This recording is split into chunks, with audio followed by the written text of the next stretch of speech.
अभी पटना के नीट छात्रा हत्याकांड का मामला शांत भी नहीं हुआ है।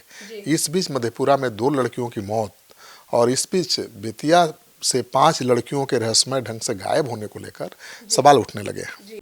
पनोरमा ग्रुप, जो सोचता है वो करता है।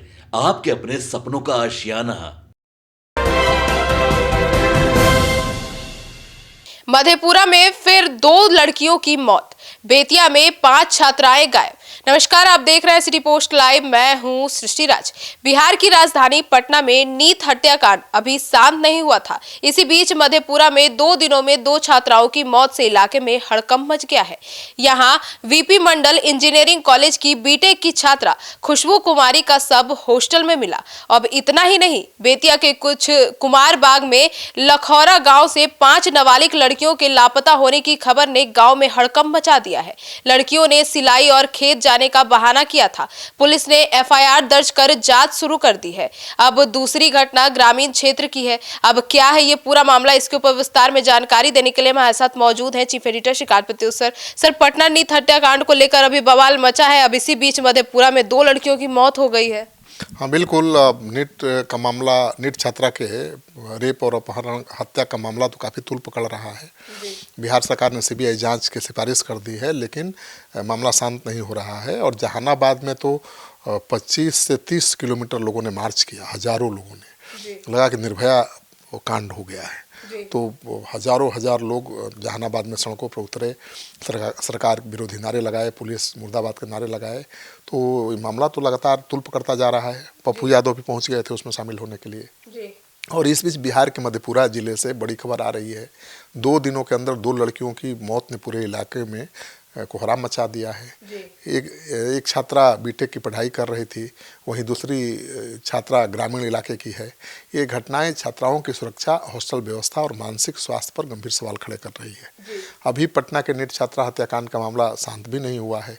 इस बीच मधेपुरा में 2 लड़कियों की मौत और इस बीच बेतिया से 5 लड़कियों के रहस्यमय ढंग से गायब होने को लेकर सवाल उठने लगे हैं।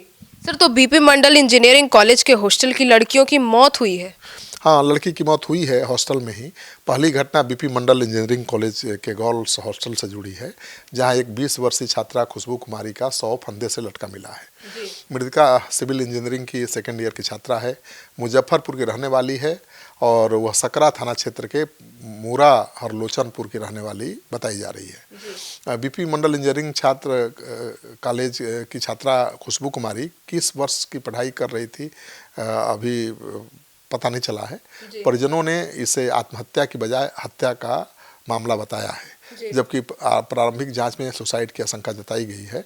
छात्रा 1 घंटे पहले तक पढ़ाई कर रही थी और कान में ईयरबड्स लगे थे।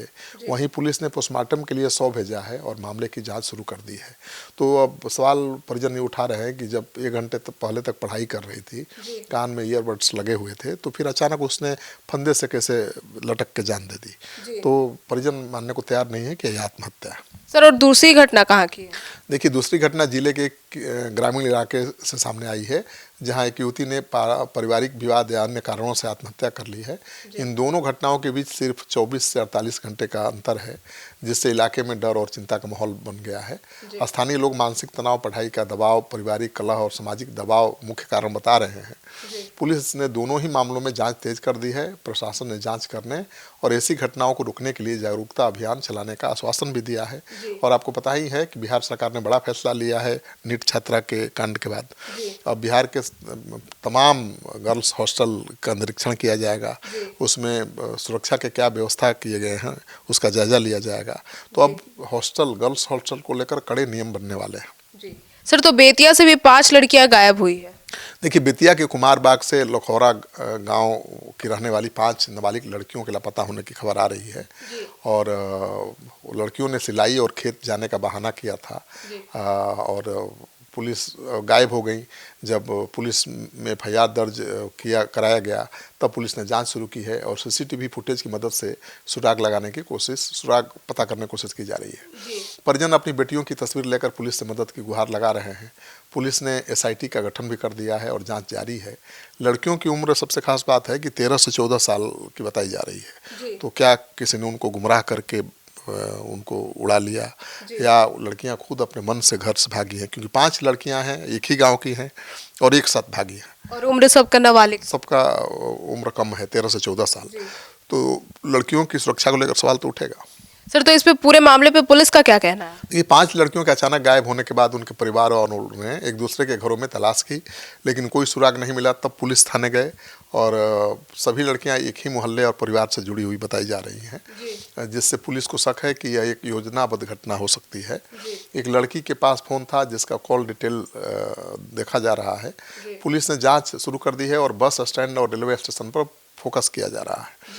इस घटना ने कई सवाल उठाए हैं, जैसे कि बार बार ऐसी घटनाएं क्यों हो रही हैं और क्या इसके पीछे कोई गिरोह है, क्या मानव तस्करी का मामला है। औरंगाबाद और भागलपुर जैसी शहरों से भी लड़कियों के गायब होने की लगातार खबरें आ रही हैं। पुलिस ने सभी संभावित सुरागों की जांच शुरू कर दी है।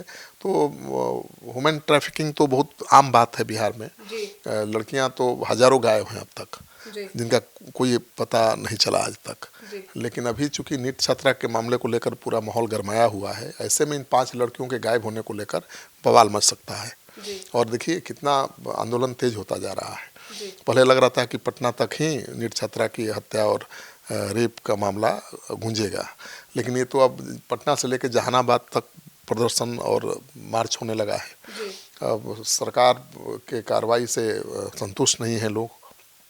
सीबीआई जांच पर लोग सवाल उठा रहे हैं और सरकारी विरोधी नारे भी लगा रहे हैं। तो सरकार के लिए बड़ी चुनौती है, क्योंकि इस मामले को पुलिस सुलझा नहीं पाई। जी, तो सुना आपने हमारे इस पूरे डिबेट को। तो अब इस पूरे मामले पर पुलिस क्या करती है और इन लड़कियों के गायब होने के पीछे क्या कोई गिरोह का हाथ है या नहीं, और जहानाबाद केस में अब क्या होने वाला है, इस पूरे प्रकरण को लेकर, पूरे घटनाक्रम को लेकर अब सबकी नजरें टिकी हुई है कि अब इस पर पुलिस प्रशासन क्या करती है। आपकी क्या राय है, कमेंट सेक्शन में जरूर बताइएगा। धन्यवाद।